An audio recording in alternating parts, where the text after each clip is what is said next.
guess I just throw. Hello, everybody. Welcome to this, the very 9th episode of Motion Design Hotline. Joining me today, instead of Kyle, because Kyle has abandoned us, is Caitlin Cadieux. Welcome to the program, Caitlin. Hello. It's you, queen wave to all of the plebeians out here. Welcome. Hello. Caitlin is a motion designer, animator, illustrator. If you're familiar with her work, perhaps through her stuff at The Atlantic or her very whimsical Instagrams and Twitters, doing a lot of that fine art out there. And it's great to have you on the show. Thanks for coming. Thank you for having me. I mean, I guess you don't really have to travel too far. We do this remotely, so it's not like... No, I am in your home. Oh, that's true. It's just your weird. task is to find me. All right, this program got a lot darker, everybody, so it's gonna be a wild time. So today, usually we start off with a weird kickoff question, something that was saved from a previous episode, and then we're bringing it back. But this time, since we have a special guest here, Caitlin, I figured I would just ask you a bit about yourself so the people can know who you be. So Caitlin, why don't we start it off? You're on a desert island. No, tell us a bit about yourself and your career and where you're coming from. Hello, I'm Caitlin Cadieux. I have been working as a motion designer for like 6 years, roughly, I believe. For the past almost 4 years, I had been working at The Atlantic as a video producer / animator, doing a lot of editorial animation, etc. And at the end of July or beginning of August of this year, I left. And now I am a motion designer at a cool creative studio, all remote, called Secret Powers. We're doing a lot of cool nerd stuff. Secrets. Yes, it's all secret. All secret all the time. You can find it online, so not that hard. But so I've been there for a few months now, I guess. Awesome. And so how has your work kind of changed there? Because before you were doing a lot of like editorial news, kind of big headline stuff. How's the nature of the work kind of changed for you? It's totally different. And it's been really nice because again, been there at The Atlantic almost 4 years. So I did a lot of awesome stuff that I'm really proud of there. And I got to work with a lot of, it's like narrative animation, sort of. I mean, like 3 to 4 minute pieces about a story, mostly in 2D. I got to do a lot of like little cell animated stuff or just a lot of experimentation. But the work that I'm doing at Secret Powers now, which again, though, I've only been there for a few months, so I'm still kind of settling in. But there's a lot more compositing, like VFX-y stuff. A lot of it, they do a lot of video game trailers. That's probably the first thing that comes to mind when I'm like, oh, what's my elevator pitch of what Secret Powers does. So text overlays, that kind of thing. It's very different than the stuff I was doing at The Atlantic. It's really cool because now I'm actually, learning how to do a lot of different stuff that I hadn't really had to touch on before. Yeah, this is what life is like in the film side of things. So now you know. Getting into it. Sweet. Well, while you're here, I figured we should look at maybe some of your works, just in case people don't know. So I'm just going to tab it on over to Evan's screen here real quick. Boop. Pop. So we're having a look at kind of your portfolio. Caitlin, you can't see this, but your portfolio is now up in front of people, just in case they don't know. And in particular, I wanted to ask... How's it looking? It looks good, I'm seeing a lot of squares, but in specific, I want to talk about 2019, Things Took a Turn, a series that you were involved in. Could you talk me through kind of the stuff you did on this and the various works that you were involved in the series? Yeah, Things Took a Turn is this really awesome animated anthology for female, non-binary, trans, essentially not guy creators. It was started by Andrea Schmitz, who is kind of a badass. This was the second year that it went up, and she reached out to me to do the title open of the anthology, which was screening somewhere in New York City this year. I think it might have been at SVA.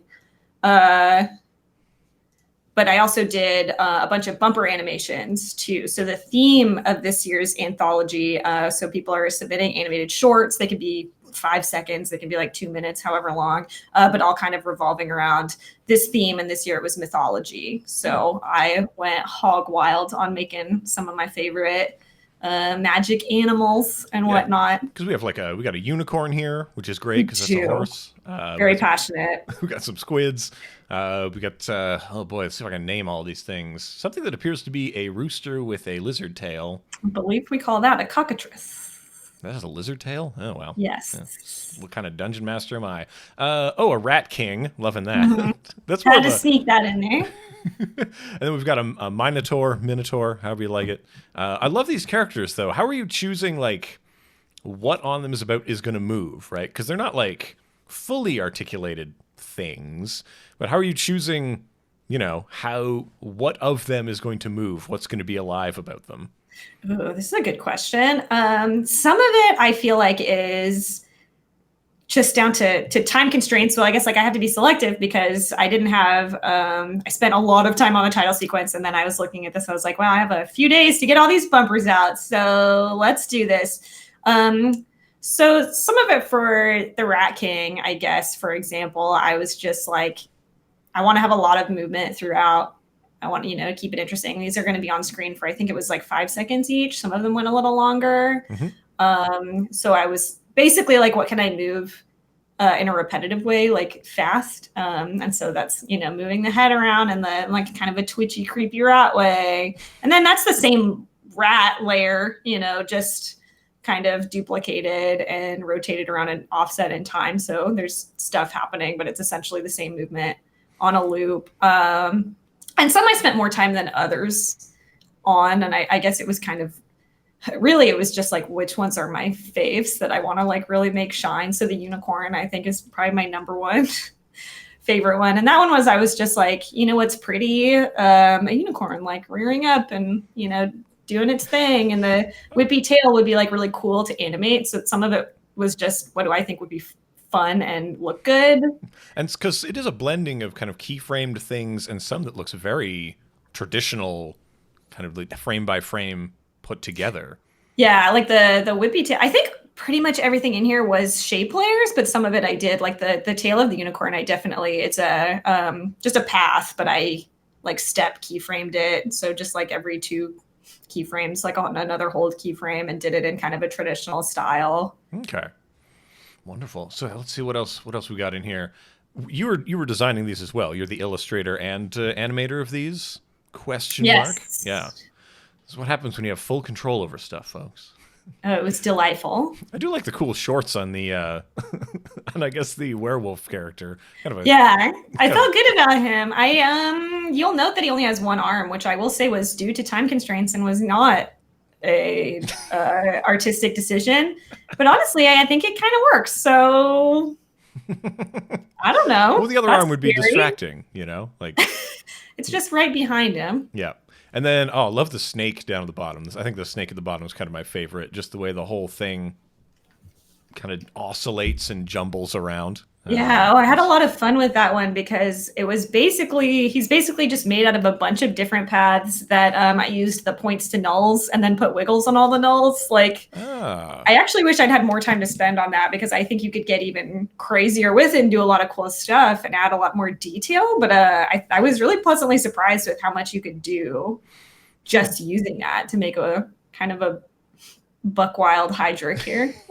Well, because I was going to ask whether it was puppet pins, whether it was, just a series of interconnected blobs that are moving around. Like, you have to create the illusion that this thing is together. Like, is this one big path for his tail, or is that many layers that are? It's a couple different ones. I think it's at least 2. Okay. Because there's like a curve around the front, and then when it starts to go up again, that's another one. Yeah, there's like this flat section of his body on the ground, which clearly remains fine, and then the parts that are moving, like deciding what moves, what doesn't move. This I think is one of the challenges that a lot of people maybe run into, right? And I think you have like fantastic command of, I don't know, the economy of what you can make move, if that makes sense. Because I know you're coming from an area of intense time pressure, right? Because when you were at the Atlantic, what was your turnaround time on some of these things? Most of the time for like a 3 to 4 and sometimes longer fully animated video, it was like 2 weeks. And that's with everything because we're not working as like a team with other animators or anything like that. So it's like you would be a lot of the time pitching the story, like putting together the script, storyboarding it, and illustrating and animating everything and like trying to get it done in those 2 weeks. Eventually we got more time on some projects. Right. But something like the Russia video that's at the bottom, I think, of my portfolio site, I did that in 8 days. And it was brutal. So, and I'm very, very proud of how it came out. But sometimes it was really tough. Yeah. And you have to just be like, how do I make this look good in folks, 5 seconds? This is pretty buck wild. I'm going to put a link to this in the chat. I would encourage you to go and check it out. 8 days. 8 days, ladies and gentlemen. I'm not going to cuss on the program, but that is cussing amazing. So boy howdy. Which is kind of one of the reasons that you're on here, because I know you work fast and you do well under pressure, and so that's what it is. I improv everything. That's right. We do a lot of yes-anding on this program. So speaking of, we're going to just jump it back to the two-shot. On this program, this is where we take your motion design conundrums, your problems, your issues, and we try to convert them into answers of some kind. Like the statement of the show says, bring us your Q's and we'll show you our A's. I really like it.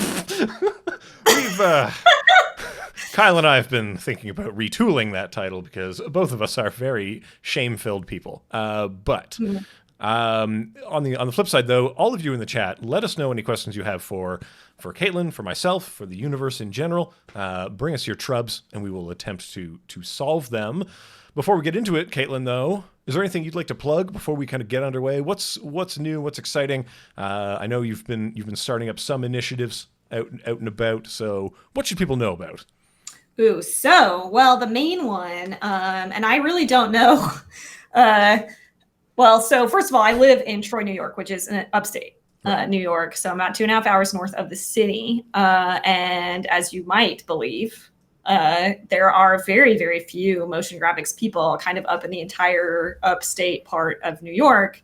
So we're trying to find each other and we're trying to make connections and we're trying to hang out so we can talk about that nerd stuff that like only we understand.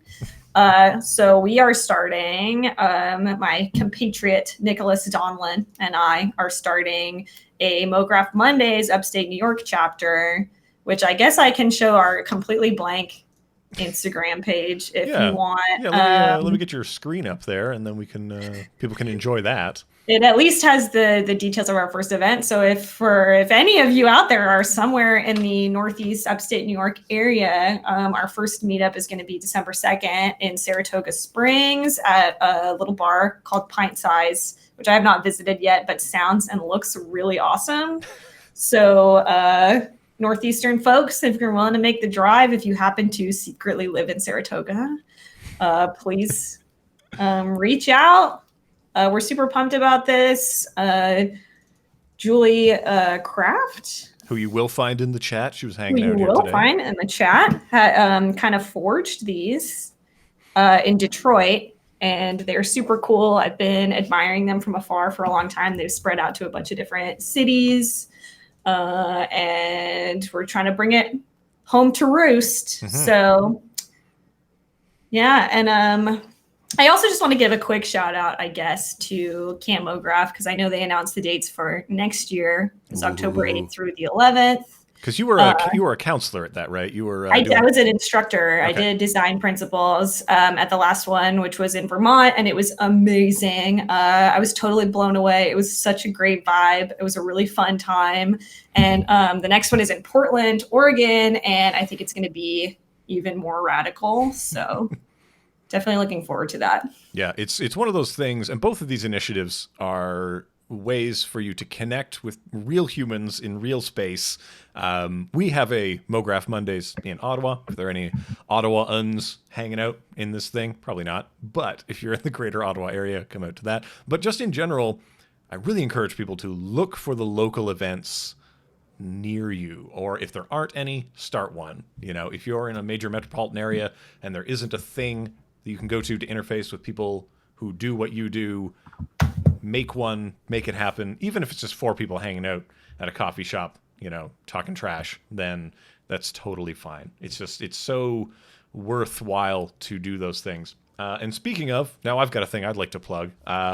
We have a great opportunity. If you guys out there know Motion Hatch at all, Motion Hatch is it's a podcast, it's a community. It is also a mastermind group. So Motion Hatch has this mastermind program where you sign up and you network and you have a very intensive period of trading ideas and coming up with plans and schemes. It's very useful to really kind of kickstart a career if you're stuck, if you're floundering.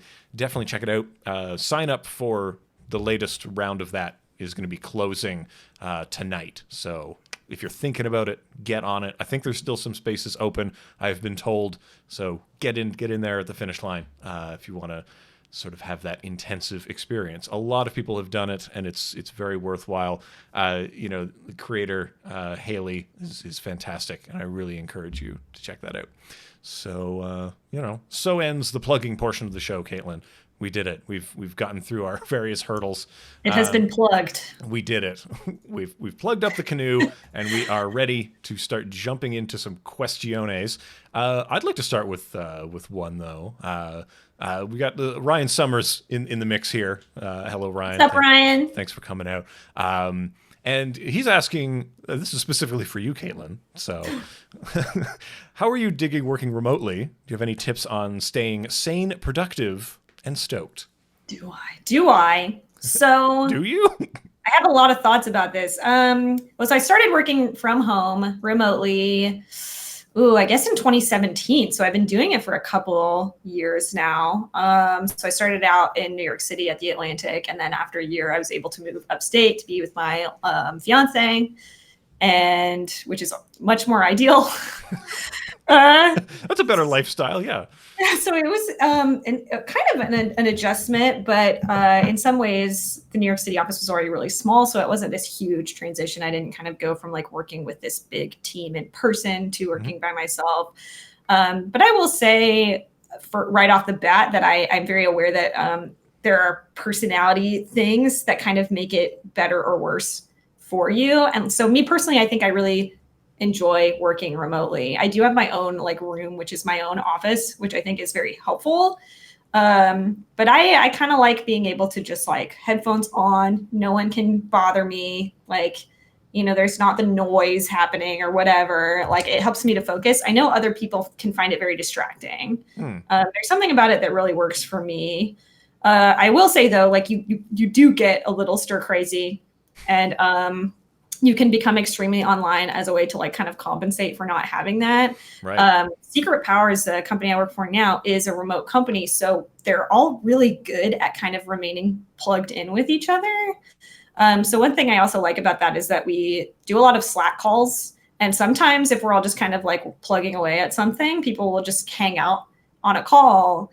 And it's like we're just all working in the same office. Like, it does not feel weird to me. It does not feel like, oh, I wish that they were like literally right here. I'm feeling a disconnect. Like, I'm dialed in, I'm working on stuff, but we're also just kind of chatting about whatever, like our weekend or like video game. Or, you still get that hangout vibe that you get from an office. Like it feels the same. The only difference, we can't necessarily like go get a beer after work or whatever, which is like, that's kind of a bummer. But at the same time, like, it does a lot for you. So I think that is important to have a good something like that. I know if you're like remote freelancing, you're not going to have necessarily this team that's you're always, but like being plugged in on Slacks, finding some kind of like smaller community online that you all can sort of connect with each other throughout the day. I think that's important. And going outside, like, I'm really excited for us to start this MoGraph Mondays upstate New York. I'm really, hoping we can get a lot of people in the area who are maybe not necessarily even like motion graphics people, but are in adjacent stuff like UX animators. I think there's a lot of tech companies here. I think there's going to be a bit of an overlap. So hopefully we can, get some of that going in the evenings, and that also could help. I will say, I've said this everywhere lately, perpetually, both happy for and envious of the Box Fort model. The Box Fort people in Detroit running kind of this freelance sort of collective group. They all work in the same office space and work together on projects sometimes. And it sounds really cool. Like that sounds like an awesome sort of a situation. I know we also have fantasies of setting up something like that in New York someday. Some of the MoGraph people I do know here want to do that. And that would be amazing because I think it sounds really like a good way to be doing the remote work thing, but also kind of be plugged in. Yeah, that's perfect. So I'd like to touch on, though, tell me more about how do you remain sort of productive? You talked a bit about transitioning online and how that can eat up a lot of your time. Is there any techniques or anything that you kind of employ to keep yourself focused?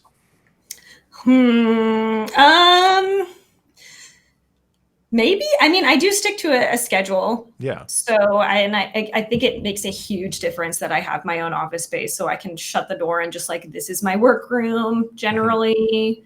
We kick off the day with like a kickoff meeting. So that's something we do every day that kind of just is like, it's work time now. Right. I can kind of take lunch whenever, and you get like, the lunch hour. So I can sort of do that whenever I want.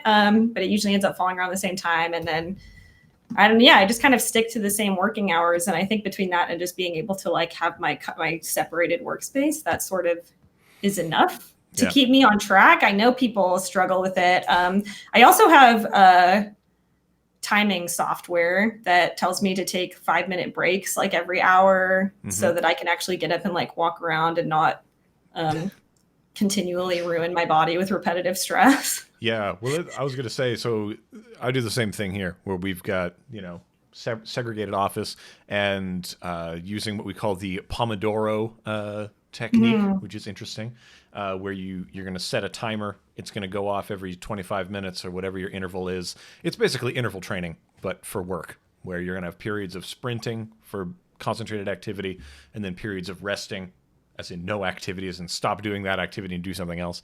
That's been very effective for me, especially when processing things that are on a very tight deadline, right? Like, all right, so in 25 minutes, this has got to be done. So I'm going to knock out 3 of those, and then that's all the hours we have. So we're gonna do it, and it's done. So that's kind of been my kind of thing to be helpful. So hopefully that, is handy for people. We're collecting everybody's questions, though, here in this big document that Caitlin and I can observe. Secret document. Yeah, let's go back though. Let's go to the start of this thing.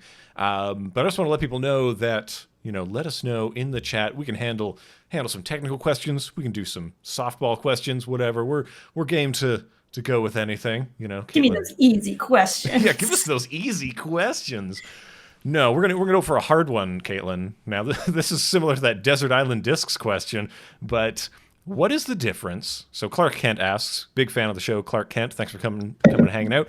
What is the difference between an animator and a motion designer? Clark got this bad boy in before we even started the show, so I wanted to kind of touch on this. What is the difference between an animator and a motion designer? Not a trick question. There are no wrong answers. Wrong. But you first wrong answer. I'm like, There are wrong answers. But I mean, this is also something to debate in the chat, and I think a debate that goes on a lot. While you ponder your answer, I'll just say here in Ottawa, we have a very strong traditional animation community, and not a very large motion design community. So the line is actually fairly delineated by process and I would say almost heritage, that there is a certain process of traditional animation, and then there are people who do motion design that might include some of those techniques and some of those processes and some of those technologies, but the methodology they use to employ them is very different. It's not necessarily narrative based. It's not based on a script and a show and these formal structures don't exist. And so that's kind of how we delineate here. But Caitlin, what does it mean to you? Well, I do know that there's like a gray area. Like this is a very common debate I see in like the Slacks and Twitter and whatnot. And people, I don't know that you can really perfectly ever define them. And I think that's just one thing where motion design itself is so messy and broad. Like, I don't know if you can. But to me, like, the best way to categorize it is animation is more narrative, a lot of the time more like entertainment focused. But like not all, there's always going to be some overlap because like one thing I love to do is sell animation. And sometimes, you know, you'll see really amazing cell animation in stuff that you would consider like a motion design piece, maybe. But I feel like a lot of people I know that do cell animation maybe don't label themselves motion design. Some do. So it's Right. it's hard. And so I think that's personally, if I'm like, I want to do a short film and I'm gonna like, it's gonna be a story and there's gonna be a narrative and like some kind of dramatic arc. Like, I don't think of that as like, oh, I'm doing this as a motion designer. I would say like, I'm doing this as I'm an animator and I'm like directing this animated thing. Whereas motion design, I feel like generally is more commercial in its application. So you might be using some of the same techniques, but it's for, you know, for broadcast or for, you know, a social media ad. Yeah, and I think maybe people need to be more clear about what they're trying to define is also the thing, right? Like when they say animation, do they mean traditional animation? Do they mean, you know, those processes, those ideas? You know, it's really sometimes it's differentiation for differentiation's sake, right? That it's not, you know, super helpful. If the idea of creating a division is to say that's yours and this is mine, maybe not super helpful. Caitlin, would you like to hear a hot take that I throw out sometimes? I would, Evan. Or like maybe a lukewarm take. Let's have a tepid take. I would like to hear your most mild take. Okay, well, here's Evan's mild take. I believe that motion design is the larger of the two entities, that traditional I'm just kidding. Yeah, that conceptually, motion design encapsulates animation things inside of it. We can choose to use those, but also to use other things as well. Whereas, you know, it doesn't. The other one can't eat the other, right? But at the same time, like I know that in a lot of animation studios, the people who do the titles and text stuff, right? That's all motion design, right? That's in. You know, you've got peanut butter in my chocolate. You've got chocolate in my peanut butter. You know, that's the thing, that these ideas are kind of symbiotic, right? That they're not totally can't totally be divorced from each other, and that, you know, anytime you're trying to define this is yours and that's mine, not great. And the other thing is, what's the purpose of doing that, right? That why do you want to put a hard line? One thing, I was speaking at Algonquin College recently. Shout out to Algonquin College out there. That's Ottawa's place where that goes down. And they have a traditional animation program, they have a film and TV program, and they have a graphic design program. Motion design is part of their graphic design program. And we were talking to those people, and like I believe that it should live closer to the film program myself, but that's a debate for another day. But one of the things that came up is, how do people actually get paid? And that was important because we're talking about careers. But one thing that's fun to realize about traditional animation is that when you start off as a junior animator, you're going to get paid by the frame. And that is per frame of finished animation work. Most of the time, that's how you get paid. So when you start from that premise, that's a big difference between the two, right? That a junior motion designer is not getting paid for per completed frame of animation. I don't like the sound of that. No, isn't that a bummer? It's a fun way. Unappealing. Well, it's a fun way to pay people less than minimum wage, so it's a little bit exploitative. But anyway, that's kind of where I land on that. And we'll dismantle capitalism on the next show. That's right. We will solve this capitalism problem. We'll get to it. Stay tuned. But some folks were actually asking in the chat, like, oh, they have questions about Cinema 4D and that kind of thing. I don't touch Cinema 4D a lot, I'll admit to that. But I know, Caitlin, that's part of your workflow. So that's true. I'll drop some of those. Sorry, that Nat asked. I don't use Redshift or XParticle. Like, all of that is up and out of my wheelhouse, unfortunately. Wait, you don't use one of the many bespoke third-party renderers? I would love to, but alas. Well, it's very interesting. These are some kind of like high, what I would say is like high-level trubs, like I'm using this specific plugin. I'm using this specific technology, and the more niche things get, right? The more layers of nicheness you put on, the harder it is to actually find help for those things, because someone would have had that same problem as you, right? So the more layers of nicheness, your Venn diagram gets smaller and smaller. So I can definitely appreciate how difficult those kind of trubs are. That's actually one of the reasons that I tend to avoid those solutions, right? The things that are even more niche, because I know when I run into trouble, it's not going to be there for me. It's going to be no bueno. But who knows? Down the road in the future times, maybe we'll see if maybe Billy would like to be on the program someday. We'll find out. We'll look into. He's going to have the answers. That's right. For sure. His brain is full of answers. But yeah, we'll set that aside. However, let's see. Anything jumping out at you in our big pile here? We've got. Oh, here we go. We've got Pete Coleman. I know we saw people talk about this in the chat as well. Pete Coleman says, I'm a high schooler and I really want to get into motion graphics, motion design, whatever, as a career. Is going to that college stuff worth it? I fully plan to, but I'm wondering how mandatory it is. Ooh, Caitlin, did you go for fine art? Did you go for graphic design?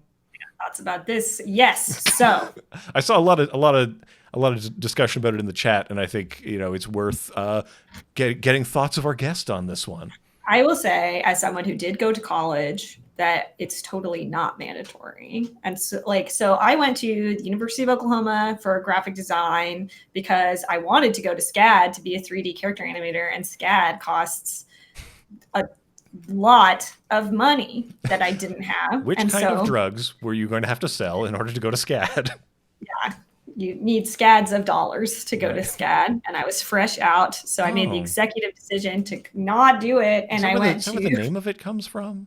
I think so, honestly. Okay, that's super costly, and dollars is what it stands for. And it seems like a freaking awesome school, but I definitely can't. A lot of money. So I went to a state school, and all they really had was graphic design. They didn't have like a motion design program, anything animator adjacent. And I like graphic design. I like all the kind of visual. I've always been an illustrator and I love drawing. So it made sense to me. And, through that program, I discovered After Effects. I discovered motion graphics. It was not a part of our program at all, but I just decided this is how I'm going to get into animation. I've always wanted to be an animator. So I'm just going to do it. And I basically made up the last, 2 years of college and self-taught. I got an internship that really was very formative and taught me a lot. It was tough, but I did it. There were not as many online options at the time. I graduated in 2013. So a lot of the school of motion, Smograph mentors and stuff of the day were not really around yet. But I probably would have done something like that as well if they had been.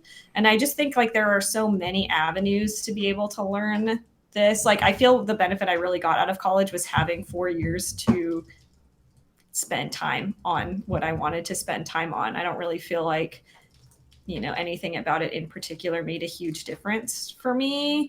I kind of feel like there are such concrete benefits to school that if you can make it work, it's not a terrible idea, but it's certainly, I don't think it's worth going into a massive amount of debt for it, because I really don't think you need to.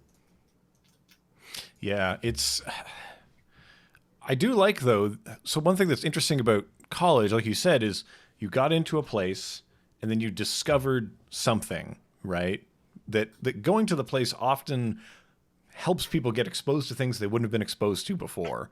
So that's sometimes the value of it, I guess. If you already know where you want to go and what you want to do, there's vocational training that's more niche that you can get into. I went to a university, which up here in Canada means more theoretical knowledge, because I wanted to go into advertising, marketing, those kinds of things. And that's how you do.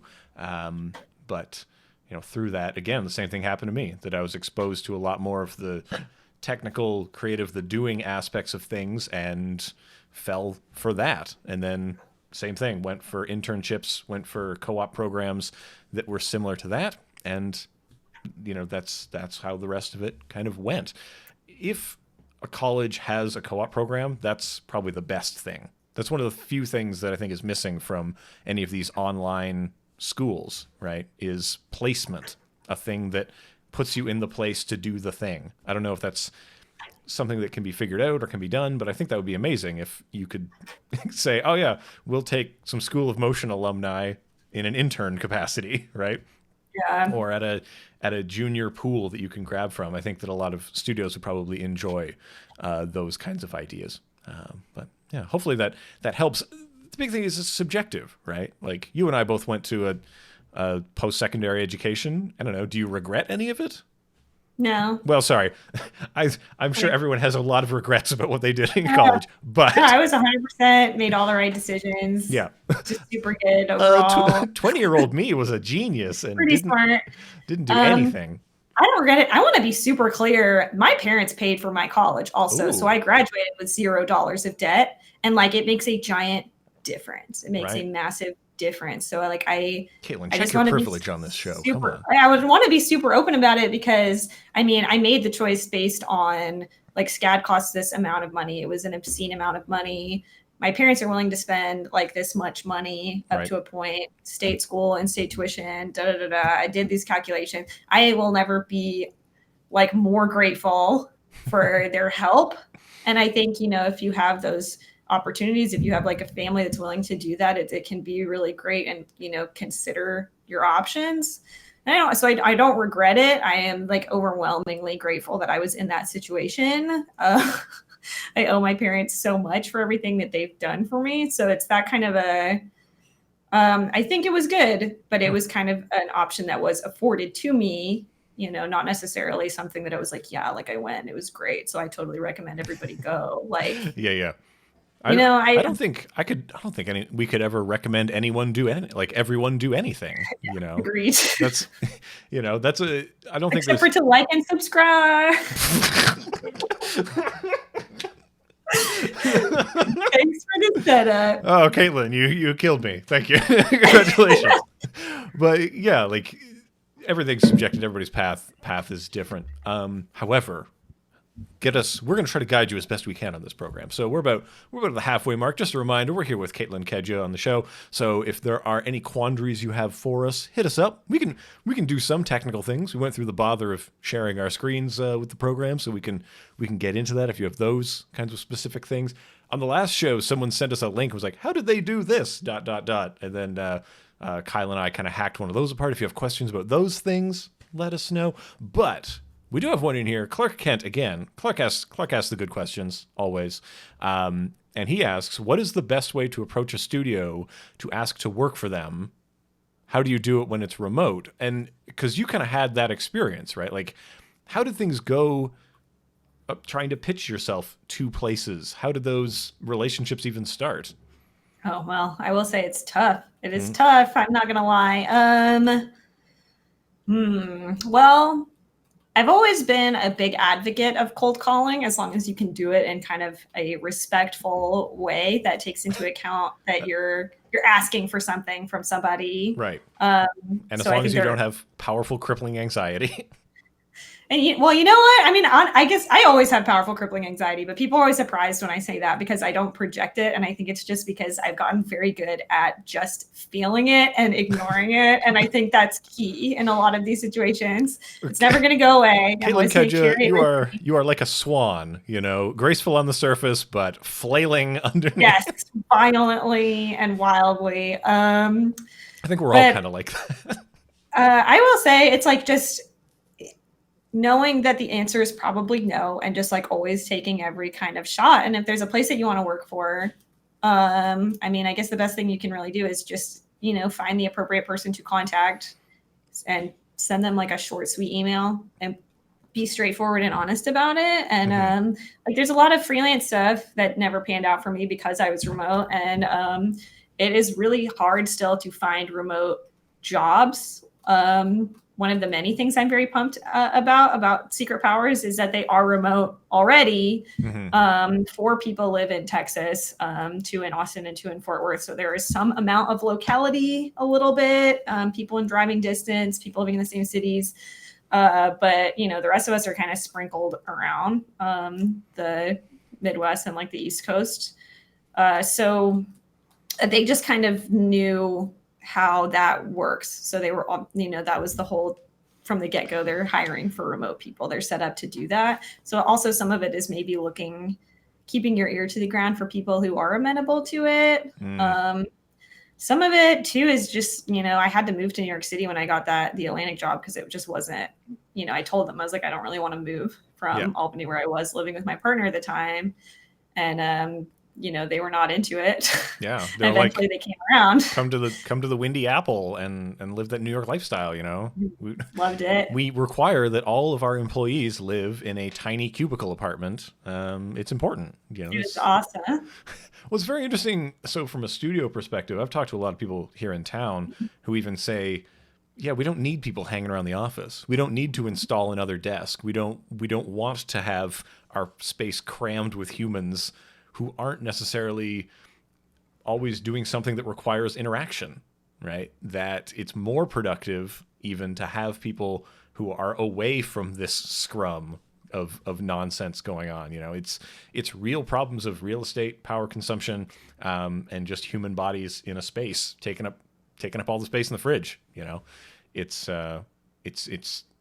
usually in a place's benefit to allow for these kinds of things. So I'm actually very excited to see if more places kind of adopt this kind of lifestyle.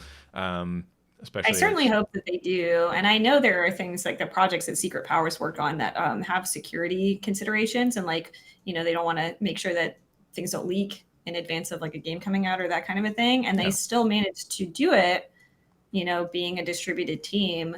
I will say, like, some of it is, you should understand that some studios are never going to allow for it because they have a lot more rigorous security considerations that they need to adhere to. So that's why, again, like, maybe be a little more selective and do a lot of groundwork about the places that you're considering reaching out to, because for some places it's just not a possibility. And I also know that, like, it's harder to get remote jobs maybe at places that are in some place like LA, because they are flush with artists that are in the area. They don't really need to go outside of that circle. They have a massive but talent other pool. markets have, more of a need to find outside people. Got to be scrappier. Yeah, you just got to be real scrappy. You got to kick in the door, demand a job.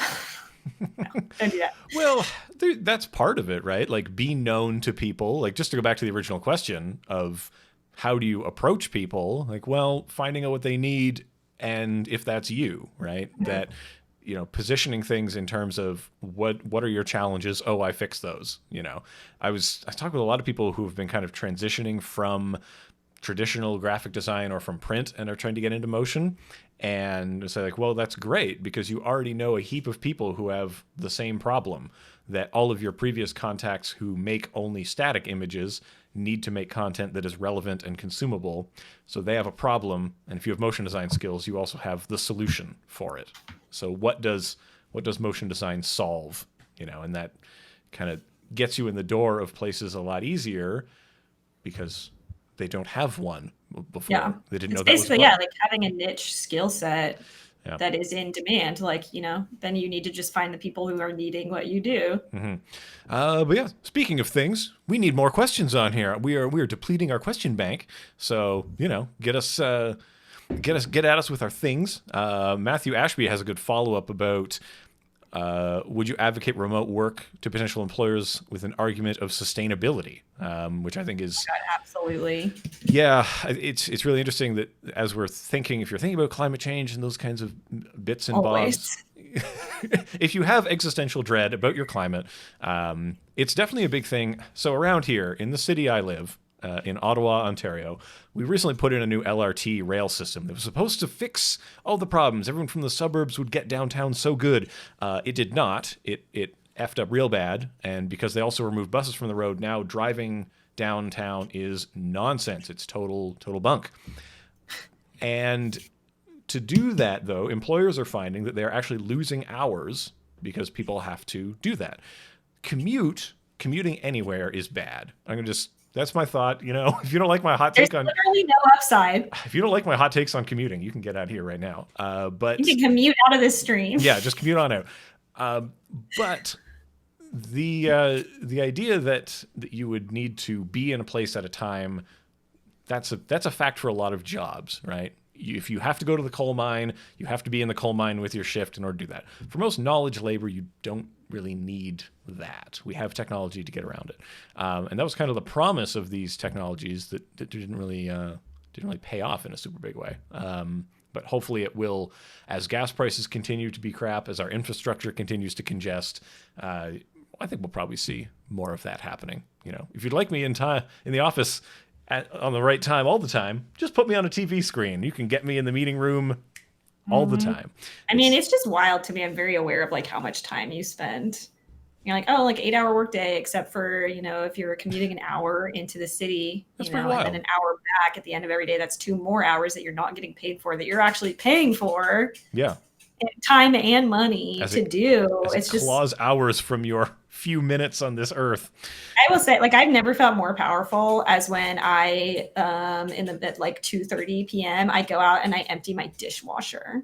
Like, my chores aren't just sitting here waiting for me. It takes 2 minutes to do that, and I have the power to do it at any point in the day. It makes a huge difference. It is so much easier to not have to be like sitting on the subway for an hour on your way home, being like, I can't wait to clean the entire kitchen, which is going to be even more time that I can't do anything fun or creative.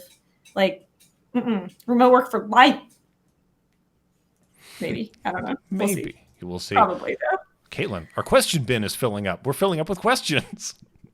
I like this Paul Van Summeren's question. Okay. Because It says, it's dead on.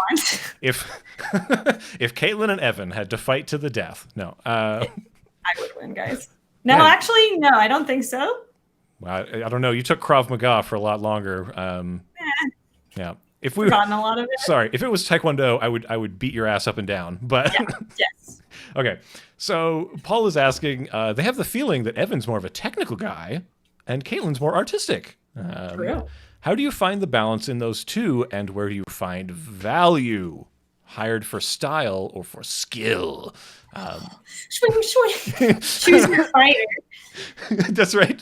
Choose your fighting style. It's really interesting. So I think Paul's right that I am a very I think of myself as a problem solver first and an artist never. If that makes sense. I am a distinctly non-artistic person, as I think anyone who sees what my fridge looks like will attest. I like, without prompts, without problems, the engine doesn't even start for me, right? That's not really what's going on for me. I have to set up, like, let's say I was good to like, oh, you know what? I'm just gonna make something, right? It doesn't start with the thing. It starts with a problem that the thing is going to deal with, if that makes sense. So that's kind of where my mind comes from. And that's, I think, a lot easier to find value in, right? When you're pitching that to someone, who are you? Oh, I'm the guy who's gonna, handle whatever thing you throw at me. What do you got? I'm gonna solve the problem.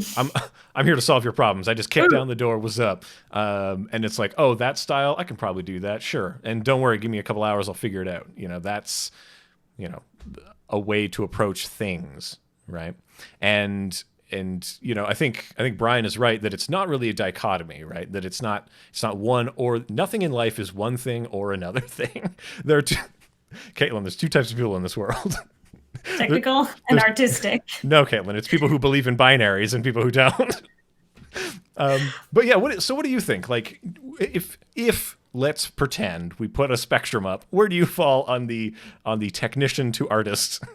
So, spectrum? I mean, I think Paul is accurate in saying that, because I am not really technical, and that doesn't, but I also agree with Brian in that doesn't mean like I never approach things in a technical way, right? That it's just not my first. You can hear me, I'm pretty sure it's been a while since I recorded it, but I did a guest podcast for the School of Motion Expressions course. And you can hear me kind of ramble on about this for a while, because I have to, like, I've gone out of my way to do more like mathy things and learning more stuff like that, because it just isn't, it does not come to me naturally, but it is very important. And there are a lot of times when I'm working on a project like After Effects stuff, like you need a more technical solution to something, or obviously no one can argue about the benefit of automating stuff. That's something I really have to work at a little bit, / lean on my technical friends like Emma. I DM'd him on Slack and asked for help. But that I also solve problems in my own way, and I guess like I do things in a more I don't know, artistic way. Like to me that means like I'm a little more intuitive, like, and I'm a lot more likely to try to brute force a technical problem if I can't, like. Right. Well, it's interesting because with your skill set, because you do a lot more traditional animation than I do, I'd be like, oh, I'm gonna rig this, I'm gonna make an expression, does blah blah. I'll just draw it. I want to draw everything. I mean, I can't. The vast majority of my work is not drawn, but I love it. Yeah. Maybe the best out of anything because I love drawing. I love illustrating. Yeah. I think it's interesting that everyone kind of comes with a unique lens to it, that depending on what technologies and what techniques and whatever, three people could look at the same problem and have a totally different solution and end up at fairly close results at the end using different methods. That's an odd kind of thing that motion design kind of has about it, that we can, this one person might say, I know, I'll use traditional techniques and da-da-da. And the other person, no, I'm going to rig up a character to do blah, blah, blah.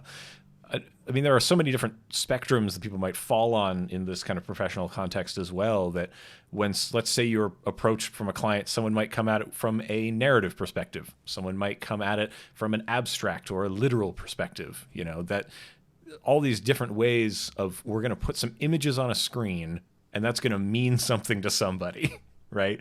And everything else after that is highly subjective.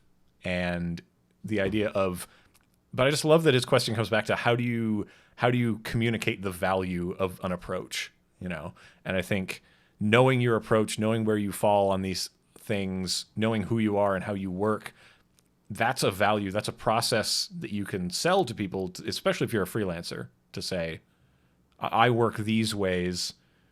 What do you think about that? To articulate your process is important, I think.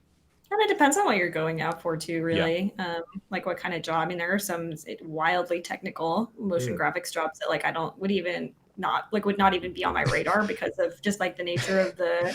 Caitlin, I need you to make a whole bunch of templates for us. You know what is funny about that? I was actually really like making templates. Right. In After Effects, I like it. They've made it a lot easier in a lot of ways with like expressions and like master properties and stuff like that. So I enjoy that a lot. And that's like some things I do really like technically, and it's like these specific. I love that you say that as like a robot every time.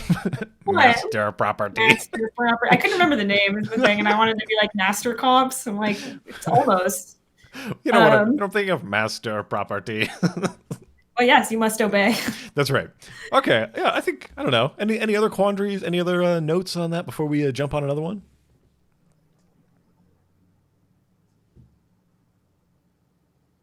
A long silence. No, we're gonna jump on another question. Just a real quick one here. Zach Lovett asks if Evan has lived in elsewhere for a large chunk of time. I did. I lived in the Caribbean, St. Vincent and the Grenadines. Shout out to the true jewels of the Caribbean down there, and it was a wild time. We were down there for almost a year, so it was fun freelancing from there. I'll say that was a fun time. Remote work, island time. That's right. When I'm on island time, well, what's really interesting is that you really get an economic arbitrage. For those of you who don't know, economic arbitrage is when the currency of one country spends a lot further in another, so you don't have to work as much, or how a middle-class income in one place could be a higher class of income in another place, right? If you are living that, say, 50K Canadian dollars in Canada, that's okay. But if you're 50K Canadian dollars in St. Vincent and the Grenadines, you are a lunatic rich person running around having a great time, because money just spends further, cost of living is way lower. Economic arbitrage. Think about it. And I know the point of that though is like you'll see like a lot of outsourcing of stuff, right? Like, can we get someone in Brazil to do this work, right? Who you can pay them differently because they live in a different place. You know, if you paid everyone the same rate all over the world, how crazy would that be? That would mean that people in other countries whose currencies are different would be living it up, and a lot of them are able to live very well off of that. So, just a thought to have. But anything in our Caitlin, anything in our bin of questions that you want to jump on? We have time for probably a couple more, maybe, and then we have to get back into it. Anything that jumps out at you? I think like this question from Kendall Hotchkiss be a good one. Okay. Is your general process for creating always curious if it deviates between different motion designers or if it deviates for work versus personal projects? Ooh, yes. Take us inside your process. It deviates greatly. Well, I think it changes based on the work. I will say, like, I have a very kind of, I like to do everything sort of in order. I have experienced people who work in all kinds of different ways where people sort of kind of jump into the middle of a project and start figuring it from the inside out. And I feel like I do it like outside in, where I'm like, what is, what do I need? What is the brief? And then I try to set up everything that I could possibly need to make it, and then I make it. And I think a lot of that is because I sort of trained myself to do that when I was at the Atlantic, when I'm the only person who is on this project. So I'm like, how do I make this in time? And how do I do every step and make sure everything gets done? I just needed to be on top of everything. So I did it in a very sequential way. And now that I'm working on things that aren't really like that, it's a little different, and I'm still sort of figuring it out. Right, because you've gone from doing larger narrative pieces, and now you're doing more support graphics, more more chunkified, discrete bits, right? Right. So like some of the things I'm doing are making a kind of updated lower thirds for ads that already exist in some form, and maybe there's some kind of new thing coming out. So the design needs to be updated. So it's kind of, how do you update this in a way that is appropriate? You're not like totally violating the standards of like what already was there. You've never really worked on this property before. So a lot of it is like getting extensive rundowns from my coworkers who have worked on it before and just kind of doing the double checking thing and being like, here are like 4 options. Like, what do you think fits the most? And kind of going from there. And kind of curious to see like how that will continue to evolve as I'm, here longer and like more in the mix. So I don't know. It's different. For me, the process is kind of at a meta level the same, right? At the highest level of a thing, everything is the same, that it goes from a period of information gathering as we compile all the things related to the project or external to the project that are going to influence it. You're kind of constructing this brief, again, because I'm from an advertising and marketing background, right? But I think, hey, we need to codify, we need to do some research, we need to we need to do this nerd stuff, and to compile this thing that's going to be our roadmap, and then we're going to create our plan, and figure out how to get there, and then we kind of go through those steps. And I use the same process for personal projects as for anything, like whatever silly thing I'm going to make, we start from a gathering of knowledge, a refinement of goal and purpose, and then we use that as our roadmap to move ahead. So it's kind of my short answer on that. I want to get to one final question, though. And Caitlin, while you're here, you all right to run a little bit long? You good to hang? All right. Yeah. So Andrea Schmitz, I've heard of her. Right.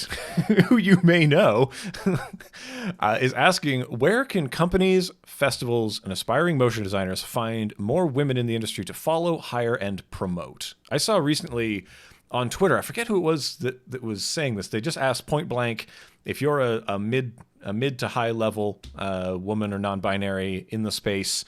I think it was Taylor Blair. Right. And that turned into a big thread of things. And then I was like, oh, I'll just follow all these people. Nice.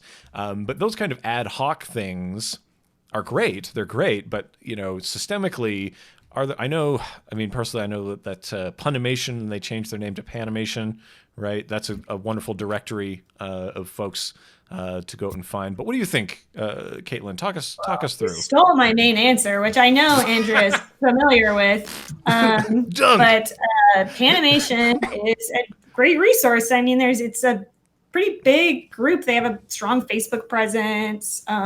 There is a Slack if any, women, not very, like, non-dude folk are out there looking for an awesome community of really talented people. Now, can I give you a pro tip here, Caitlin? All you need to do is repeat the thing I said, but do it louder, and then that's how. The male approach. Yes, let's try an experiment. But yes, Panimation. And honestly, I would just. Ooh, this is so tough because, I mean, I think Panimation is hands down the best answer, and then all my other thoughts are kind of like, how do women find communities for each other? Well, that's also good. Which a lot of it is just, if you are in a community, if there's a particular Slack you're in, is like reaching out to the women. A lot of them have like non-dude channels where we can kind of like hang out and talk in our own zone. Also, local things like women in design is kind of a long trend that is. I know here in Ottawa we have certain groups where women in design, all levels of design, and all the different disciplines, they get together on usually a monthly basis to get together and interact with that. Matthew nailed it. Evan is mansplaining how to mansplain. Well, actually, it's all good. This is why I put my glasses on, Caitlin, so I can push them up and I can say, well, actually. My man's glasses. That's right. I have put my horn rims away, and I have put on my man's glasses. Yeah, some of it too, though. It's like I think that places just need to do like a slightly better amount of effort and maybe like try to expand. Yeah, again, like I don't think it should be necessary to necessarily have to like fingers crossed that you'll find a thread on Twitter where people are, I think those are awesome though. And when you do find them, yeah, you should be like, these are important, I should keep up with this. And right. Some of it I think is literally just putting in the bare amount of effort. I know that there are a lot of aspects to this where I know that women have a tendency sometimes when they are reached out to say, no to speaking opportunities, stuff like that. So I think if that's you, to try and, don't feel obligated. I don't think either. Like I feel like it should not be this like massive like obligation pressure. But if you can say yes to do it, I will say like I never feel qualified for literally anything ever. But like when I'm asked, I say yes because it's important to me, I think, to do that. And a lot of guys like will say yes to opportunities given. And it's helped me like do a lot of cool stuff, meet a lot of good people, etc. That's true. I mean, we met when you said yes to go and do that thing at Adobe. So that's true. Yeah, we didn't even know each other until we did an Adobe event. Yeah, and the rest is history. Here we are today. We got some good things in the chat as well. Scott is saying women in animation, WIA is a good spot to look. But it's a I don't know. It's a useful thing to think about. Like I said, if there is no community around you, actively search for those communities. Actively search for the people who have overlap with what you're doing and who you want to interface with. It's interesting you talked about, the pressure to do a thing. Because I know there's a huge pressure to not only be good at a thing, but then to also be championing other people in the space and to be like doing your part, right? I have friends in in the LGBTQ community who are like, it's a lot of pressure to have to be good at a thing and then to also be hyper engaged in this all the time, right? But, if you can be more visible, do it. That's important, I think, in not just in terms of what you're doing, but in terms of if you are in a freelance career, if you are in a capacity of a thing where you need to be seen, no one's going to look for you if you're not making yourself visible. And do it in ways if you need to. Honestly, like I took a massive break a bit earlier, like the first half of this year. Like I just basically was not online anymore because it was too much. It was really overwhelming. It was really stressful. I was dealing with stuff I didn't want to have to deal with. It was very helpful to just not really try that hard for 6 months to like be online and be active and like it was a much needed break. So like sometimes it's just like when you have the energy or somebody asks you to do a speaking thing once, like maybe go for it, but you don't necessarily have to be like doing it all the time. You can kind of be a little selective about it. Well, yeah, there you go. It's hopefully that's helpful to folks. Caitlin, in terms of things people should go out for, you've got an event coming up, actually. I do. For those who missed this earlier, I'm going to drop it on y'all again. That's right. If we have any people in the Northeast region, Nick Donlin of Saratoga Springs and I are starting up the MoGraph Mondays Upstate New York group. We'll have our first event December 2nd at a bar called Pint Size in Saratoga Springs. We're trying to rally the cause, essentially root up all of the secret motion designers that we totally know are out here. So maybe if you're in the Northeast and you're willing to make a drive, or if you happen to secretly live in upstate and we don't know you, it would be so awesome to see you here. It would be very cool. Awesome. And if I may plug a thing while we are here, speaking of getting together with real humans, real folks out in the world, the MoGraph Mastermind from Motion Hatch. You've got 12 hours if you want to get in on that. It is a real interesting way to just intensively network and to get involved in your own career and to set milestones and achieve them with a group of people who will hold you accountable and offer you truly sage advice. So, get on over to, motionhatch.com, get into that mastermind. Close this down in 12 hours, and then I believe there are still some openings. So if you're thinking about doing it, do it. If your career needs a shot in the arm, then check that out. Let's see what else is good. I just want to say, Caitlin, thank you so much for coming on the show. We've arrived here at the end. We did it. We did the whole hour and then some. We nailed it. So it was good. Consider it crushed. Yes, that's right. I know I do. Wonderful. So yeah, big thanks for coming out to the show. Tell folks where they can find you. I mean, your Twitter handle's down below your name right now. So head on over to, I guess, Kate Cadieux on the... Yes, at Kate Cadieux everywhere. All the places. I have to say this every time. Don't really go by Kate. I mostly go by Caitlin. That's my bad. But if you look up Kate Cadieux anywhere, it's me. Almost certainly. If it's not me, report it. That's right. Because it is identity theft. Yeah. Kate's my mom's name. You can call me Mrs. Cadieux.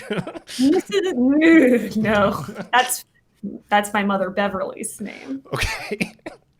Ready to out Beverly on this program. All right. Yeah. Anywhere else people could find you? Things you're doing? Anything you want to tell people about? I guess just check out Secret Powers because they're really cool. And I'm super proud to be working there. I think we do a lot of cool stuff. Mm-hmm. So if you haven't seen them, get at them. I posted a neat illustration on their Instagram yesterday that I'm proud of. So secretpowers.com. Check them out.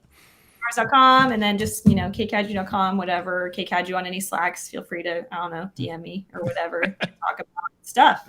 Awesome. Well, thank you everyone else for also coming out. Thank you for all your wonderful questions. If we didn't get to them, don't worry, we've saved them for later. I believe Kyle's going to be back with us next week, unless something terrible happens to him in Boston. If you are in the Boston area and you are going to Keyframes Conference, there are a few sessions you want to check out there and some parties that are happening afterwards. So the School of Motion alumni, all that good stuff. So check that out if you're in the area. And again, thank you all so much for coming out and being in the chat. We promised a lot of horse talk on Twitter, but we did not get to it. I feel like we lied. That's kind of our brand. Yeah, I know. Our brand is horse talk, but, not today. Nay to horse talk, says I. And that's where we'll leave it. Thanks again. Like, subscribe, hang out with us again next week. Same bat time, same bat channel. Bye. Bye, y'all. Peace out, homies. Ooh, can't shut it down. Shut down the screen.